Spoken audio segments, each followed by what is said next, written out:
être passionnant. Merci également à nos prestigieux invités d'être présents aujourd'hui. Je les présenterai plus amplement, mais dès à présent, donc, Jean Birnbaum, rédacteur en chef du Monde des livres, Maurice Ruben-Ayoun, philosophe, spécialiste de la philosophie de Cordoue, on peut dire, médiévale, judéo-islamique, on peut dire. Rachid Benzine, écrivain, auteur maintenant de pièces de théâtre, puisque tu as une pièce de théâtre qui va sortir au Seuil en septembre, et islamologue combien réputé. Hélène Pichon, écrivain également, puisque tu as un livre qui sort également, on est vraiment dans l'actualité. Pierre Conessa, la liste est longue de tout ce que tu as fait, tu es retraité, oui, et ça c'est accessoire, donc essayiste, tu as été écrivain, tu as fait plusieurs livres remarquables. Ton dernier livre s'appelle Le guide du petit djihadisme, et je te présenterai tout à l'heure quand je vais te passer la parole.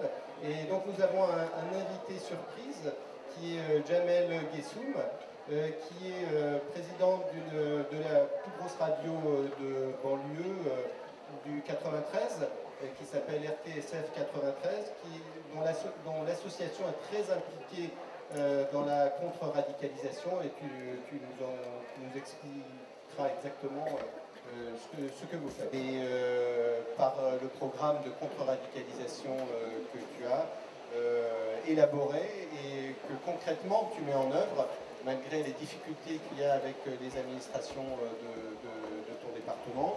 Et avant de te passer la parole, je voulais également saluer la présence d'Ibrahim Sorel, donc ancien vice-président de SOS Racisme. Tu peux te lever, ancien vice-président de SOS Racisme et patron de Banlieue du Monde Télévision, qui nous fait l'honneur d'être là. Jamel, c'est à toi. Nous sommes partis pour 5 à 7 minutes, si j'ai bien compris. Bonjour, merci de me recevoir, merci François. Je vais faire une très brève présentation de l'action pour ensuite découler sur quelques repères que je peux donner à partir du terrain. Alors, l'ARCEJ est une association de réinsertion sociale pour l'enfance et la jeunesse qui est basée en Seine-Saint-Denis. Nous prenons en charge principalement des jeunes en très grande difficulté, et nous avons mis en place un dispositif de prévention de la radicalisation dans les quartiers de la Seine-Saint-Denis, dispositif innovant qui tient au fait que nous avons sur l'ensemble, en tout cas une bonne partie du 93, un nombre relativement important de correspondants qui nous alertent sur les venus de l'extérieur, de certains recruteurs, ou des jeunes qui passent de la vente de cannabis à aller 5 fois à la mosquée. En général, il y a des paliers. Voilà. Et nous avons créé aussi RTSF 93, qui est une web TV radio dédiée à l'enfance et à la jeunesse, et qui est un lieu où on favorise le vivre ensemble par la culture, l'art et le sport. Et c'est également par ce biais que j'ai tourné un documentaire en Syrie en novembre dernier, et je reviendrai sur cet aspect. Alors, tout d'abord, je souhaiterais commencer mon intervention sur l'intervention de Jean par rapport au public. Il est parfois difficile d'opposer le savoir et la folie. Parfois, ça s'allie très bien. Hein. Donc, nous avons effectivement des publics assez différents. Je vais aller au concret et vous délivrer 2 études de cas précises. 2 jeunes que nous avons en charge, à partir duquel je vais essayer d'élaborer quelques explications.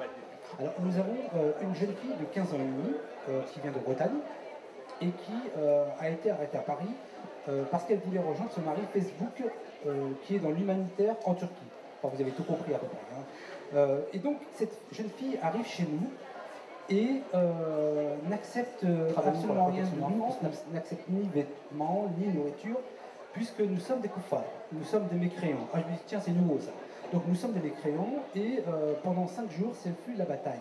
Alors nous avons utilisé une méthode qui se rapportant un peu au cheval de Troie. Donc nous avons envoyé une jeune fille qui portait le hijab pour essayer de tirer quelques informations, puisque nous avions besoin de savoir, en tout cas connaître quelles étaient ses références et sur quoi elle s'appuyait pour nous considérer comme étant des mécréants. À partir de là, j'élabore un triptyque +1. Niveau social, niveau culturel, qualité environnementale et référence islamique. Hein, nous n'étions pas bons en termes de référence islamique. Nous avons donc créé un observatoire de la radicalisation, le premier en Seine-Saint-Denis, qui est composé d'islamologues, d'imams, de sociologues, d'éducateurs, pour éclairer l'équipe qui est sur le terrain. Cette jeune fille nous a énoncé deux choses. Elle nous a parlé de Minhaj Salafiyya et elle nous avait parlé de Shir Sodoussi. Bon, pour elle, il s'agissait d'éléments complètement savants. Elle ne savait pas de quoi elle parlait.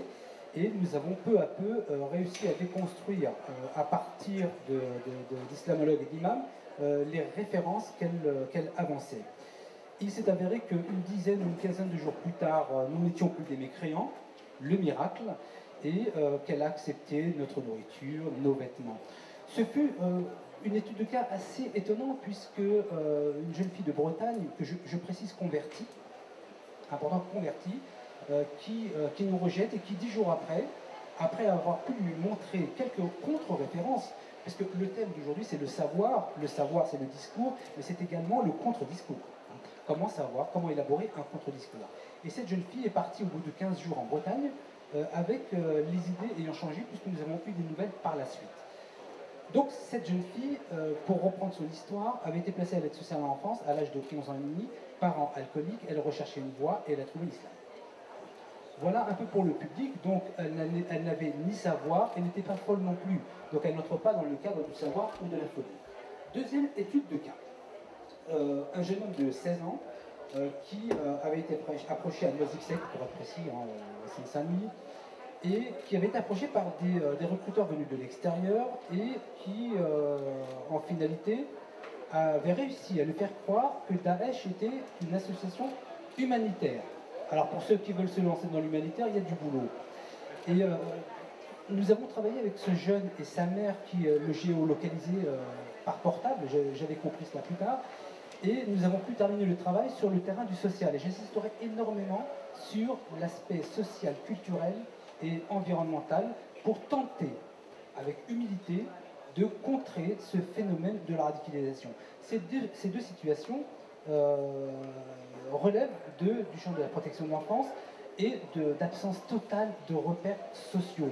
Ce qui nous pose aussi la question de savoir que faisons-nous, nous, au sens impersonnel, islamologues, sociologues, psychologues, éducateurs, sur le terrain pour contrer ce discours qui est assez facile, parce qu'il faut bien se rendre compte que nous ne disposons pas des moyens de Daesh, en termes cinématographiques, en termes de frappe sur les réseaux sociaux. Donc nous jouons dans une petite cour. Nous avons toutes les volontés du monde, mais c'est assez difficile. Voilà un peu pour ces deux études de cas qui expriment à eux seuls la difficulté d'intervenir sur le terrain. Je rappelle que la jeune Bretonne n'habitait pas dans un quartier, elle habitait dans un village en Bretagne. Donc il s'agit bien effectivement de deux publics différents avec des difficultés sociales à peu près similaires, mais donc nous avons déjà là deux publics différents. La question aussi de savoir comment intervenir dans les quartiers. Je reviendrai juste sur la sociologie du public. Il ne vous aura peut-être pas échappé que la plupart des jeunes qui ont fait parler d'eux, que ce soit Mohamed Merah, Mehdi Nenouch, Mehdi Kouledni, etc., ont tous relevé, je ne conclus rien, je n'ai pas de conclusion, ont tous relevé à un moment ou à un autre de l'aide sociale à l'enfance. Je ne conclus pas. Je pose juste ce constat. Lorsque j'ai été faire, et là j'ai trouvé une très très grande difficulté, moi homme de terrain, ça fait 30 ans que j'ai travaillé sur le terrain, pendant mon voyage en Syrie. Je vais vous donner une anecdote qui m'a énormément déstabilisé, et à mon retour, je ne savais pas quoi faire en réalité. J'étais dans un quartier qui s'appelle Barzeh, dans la banlieue de Damas, et j'avais reçu l'autorisation des services de sécurité syriens, mais également de l'armée syrienne libre, enfin, les modérés, on dira les modérés, c'est le terme officiel, et j'avais été autorisé à tourner dans leur quartier. Et à un moment donné, ils m'ont bloqué, ils n'ont plus voulu me laisser sortir. Donc, ils voulaient me retenir. J'ai été sauvé, heureusement, par les services de sécurité syriens. Et le soir, quand je suis rentré à l'hôtel, j'ai donné cette anecdote à une collègue du Parisien 93, Gwenelle Bourdon, je peux le nommer, en lui disant, voici ce qui m'est arrivé. Et elle m'a dit, est-ce que tu veux que j'en parle au ministère? Entendu, le ministère des Affaires étrangères. Et je lui ai dit simplement, lui qui a dit que ceux qui voulaient m'enlever faisaient du bon boulot.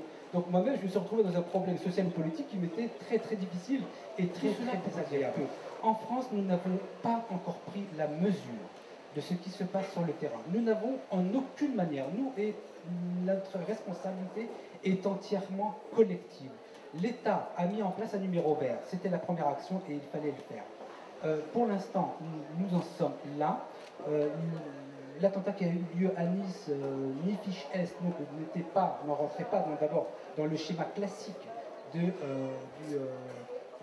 la détection des jeunes éventuellement radicalisés. Donc nous avons plusieurs publics et pour l'instant nous avons uniquement le numéro vert. Et l'État est pour l'instant, je dois le constater de manière objective, parce que comme tu l'as dit François, nous avons énormément de difficultés en Seine-Saint-Denis, à accepter l'innovation dans le champ du travail social et précisément pour un phénomène qui est assez dangereux et qui est assez nouveau en finalité. Nous parlons de radicalisation depuis le conflit syrien, depuis 2012-2013. Auparavant, nous avons parlé d'Afghanistan qui était un autre champ. Et donc, il nous appartient, et il appartient à l'État de mettre en œuvre les moyens nécessaires à destination des associations qui veulent innover, qui veulent multiplier les modes d'intervention dans les quartiers, mais également dans les villages, pour pouvoir détecter des jeunes et moins jeunes qui peuvent aller dans tous les sens. Moi, j'ai affaire à quelques jeunes qui me disent textuellement, je m'en fous, de toute façon, moi, je n'ai rien à perdre. À partir de là, les choses deviennent un petit peu plus compliquées. Voilà, nous avons tous et toutes une responsabilité collective et nous devons nous engager de manière peut-être plus sérieuse dans ce phénomène.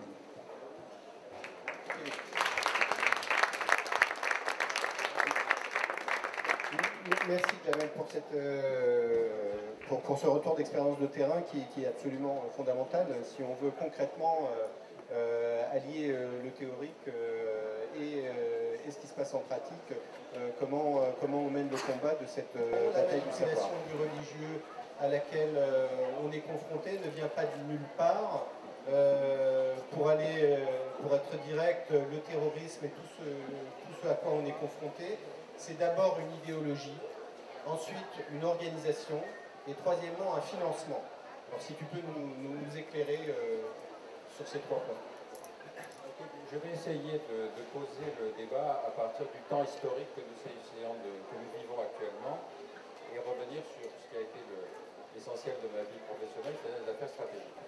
Je voudrais vous rappeler, si vous voulez, quelques épisodes que nous avons vécus sur ces 30 à 40 dernières années et qui vont vous montrer comment le religieux est devenu tout à coup l'objet politique, le donneur de sens, si vous voulez, dont la manipulation devient un réservoir très important et qui évidemment aboutit sur la radicalisation. Si vous voulez, on en avait oublié, nous, surtout dans les grandes démocraties, l'idée que le religieux puisse être un élément du champ politique. Je sais bien qu'aux États-Unis, qui est une espèce de religiosité laïque, ça a toujours joué un sens, mais en même temps, ça ne participait pas d'une politique publique, puisqu'on était dans le contexte de la guerre froide. Et pourquoi la guerre froide? Parce que la guerre froide, c'était la laïcité intolérante du système soviétique. Et donc, paradoxalement, apparaissaient comme défenseurs de la liberté des gens qui retrouvaient une identité anticommuniste dans la religion.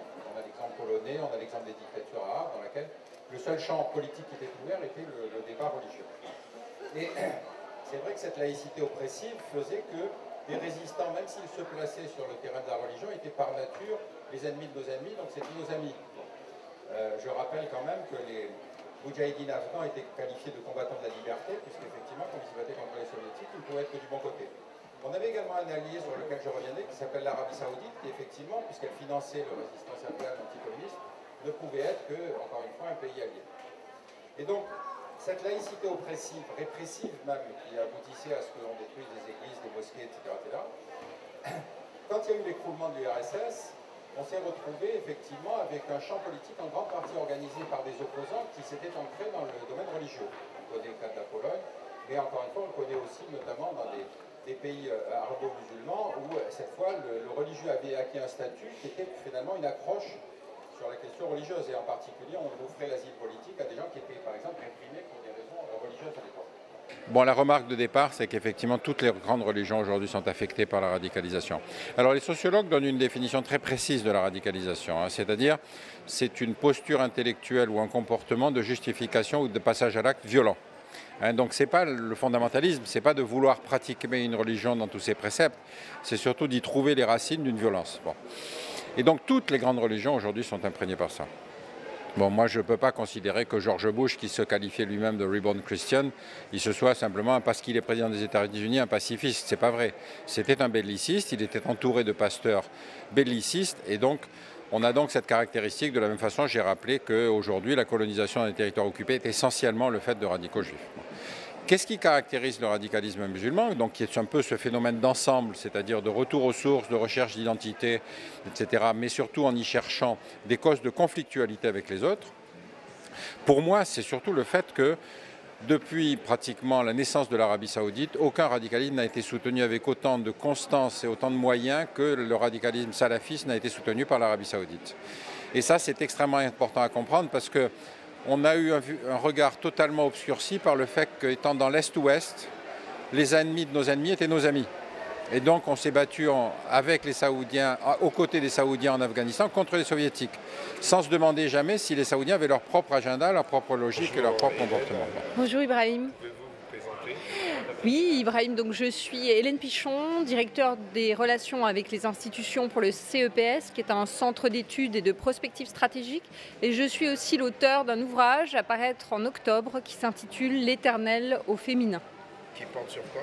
Alors cet ouvrage porte très spécifiquement sur la remise en cause des patriarcats que sont les monothéismes.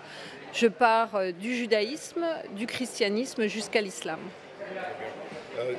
Est-ce que tu peux nous résumer ce que tu penses du thème d'aujourd'hui? En l'occurrence, est-ce que la connaissance peut être un rempart contre le radicalisme religieux? Absolument, bien entendu. La connaissance, l'éducation, le savoir est toujours source de lumière et de progrès pour l'humanité. Depuis l'aube des temps jusqu'à aujourd'hui, tout progrès passe fatalement par la connaissance. Mais pas seulement la connaissance du cœur, c'est aussi très important. C'était là aussi mon propos. Ok, bonjour François. Bonjour Ibrahim. Pouvez-vous vous présenter à nos Oui, alors François Hadibi, je suis président d'Altaïr Think Tank, qui est un laboratoire d'idées. On dit maintenant un accélérateur d'idées, à la fois accélérateur d'idées et accélérateur d'action de terrain. Comment Altaïr pèsera sur la prochaine campagne présidentielle? Alors on est bien décidé à peser sur la prochaine campagne électorale, sur la prochaine campagne présidentielle, notamment en faisant comme l'a fait Terra Nova pour la primaire de la gauche, en proposant un certain nombre de propositions à chacun des candidats, notamment, je vais en prendre qu'une pour bien montrer de quoi il s'agit. On trouve qu'actuellement, dans les cabinets ministériels, il y a 90 à 100% d'énarques. Et c'est un système qui ne peut plus fonctionner. C'est un système qui fonctionnait dans les années 70. Aujourd'hui, il est totalement inopérant. Non seulement il est inopérant, mais il est accidentogène. Les énarques et les grands corps d'État sont une caste qui s'autoprotège. Aujourd'hui, c'est à l'opinion publique de se rendre compte de ça, de trouver des propositions et d'influer, de faire levier sur le monde politique pour que ça soit changé. Et il faut trouver également une mécanique, un mécanisme pour que ces promesses soient mises en œuvre. Parce qu'on ne peut pas faire comme en 2012, voter pour quelqu'un qui va faire le contraire de ce qu'il a dit pendant sa campagne électorale. Donc il faut trouver un mécanisme, il peut y en avoir plusieurs, notamment celui de l'impeachment, comme il existe dans certains pays anglo-saxons. Quand le président élu ne fait pas ce qu'il a dit, eh l'opinion publique peut le démettre. Voilà. Ça, je ne voudrais pas terminer sur une note aussi négative que ça, parce qu'il y a plein d'autres propositions qui sont aussi le mode d'articulation de tout le monde associatif et toutes les richesses qui irriguent la France vers la prise de pouvoir. Aujourd'hui, on dit que, par exemple, dans les cabinets ministériels, il faut mettre 50% de grands corps d'État d'énarques et 50% de personnes issues de la société civile qui ont des parcours et des regards différents sur des sujets très complexes, et que l'avenir est justement à cette instillation de la diversité dans tous les organes de décision et de pouvoir, et que c'est à l'opinion publique de prendre en main ces choses. Bravo, bonne continuité. Merci Ibrahim.